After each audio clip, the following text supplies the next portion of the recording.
Budget কি গণমুখী না, দরিদ্রমুখী budget না, জনপ্রত্যাশা অনুযায়ী বাজেট না? অবশ্যই। আর যে সমস্ত অঙ্গীকার আমাদের ছিল তারুণ্যের জন্য এবং উদ্যোক্তা সৃষ্টির জন্য, তরুণ প্রজন্মের চাহিদা মেটানোর জন্য, সেই সমস্ত বিষয়গুলো আমরা তুলে ধরেছি সেখানে। এই বাজেটে আয় মানে রাজস্ব আয় যেভাবে কমানো হয়েছে, আবার রাজস্ব আয়ের পরিধি অনেক বৃদ্ধি করা হয়েছে। আমি এই উপজেলার মানুষের চাহিদা মাফিক মাতামুহুরী নামের নতুন উপজেলা সৃজন করার জন্য মাননীয় প্রধানমন্ত্রীকে অনুরোধ করেছিলাম। ইতিমধ্যে সেটা নিকার সভায় পাশ হয়েছে। স্বাভাবিকভাবেই সেই মাতামুহুরী উপজেলাতে একটা পুলিশের থানাও প্রতিষ্ঠা হবে একই আদেশ বলে। এবং পেকুয়া যে উপজেলা আমাদের নেত্রী দেশনেত্রী বেগম খালেদা জিয়া 2002 সালের প্রথম দিকে ভিত্তিপ্রস্তর দিয়েছিলেন, সেই উপজেলার বয়স আজকে 25 বছর পার হয়ে গেছে। সেই উপজেলায় ওই উপজেলার মানুষের প্রাণের দাবি পেকুয়া পৌরসভা প্রতিষ্ঠা করা, সেটাও এখন অনুমোদন হয়ে গেছে, প্রতিষ্ঠা হয়ে গিয়েছে। তারও তিনি ভিত্তিপ্রস্তর স্থাপন করবেন। মাতামুহুরী উপজেলা এবং মাতামুহুরী থানার ভিত্তিপ্রস্তর স্থাপন করবেন।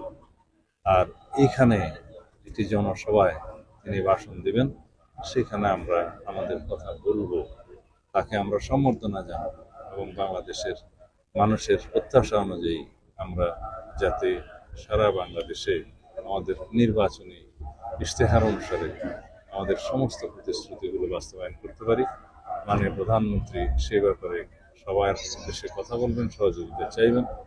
আমাদের বক্তব্য হচ্ছে দেশে আইনের শাসন প্রতিষ্ঠা হবে, দেশের উন্নয়ন হবে, জনপ্রত্যাশা অনুযায়ী আমাদের নির্বাচনী অঙ্গীকার অনুযায়ী আমরা যে জন্য ম্যান্ডেট পেয়েছি জনগণের, সেই সমস্ত প্রতিশ্রুতিগুলো বাস্তবায়ন হবে।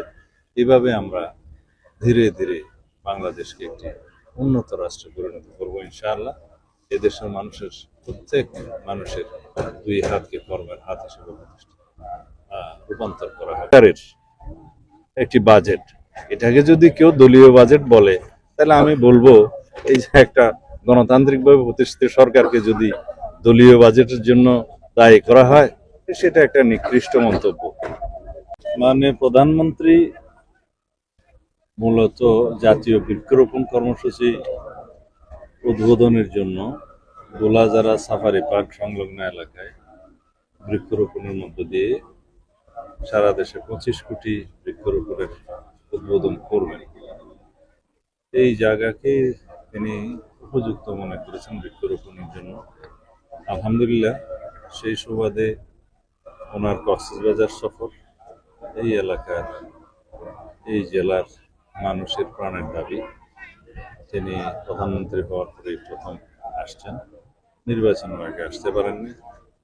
আমাদের সবার মধ্যে একটা আনন্দ উচ্ছ্বাস রয়েছে। আমাদের এই এলাকার জনগণ প্রয়োজনীয় পণ্য সামগ্রীর দাম কমবে, এটা কি বিএনপির জন্য করা হয়েছে?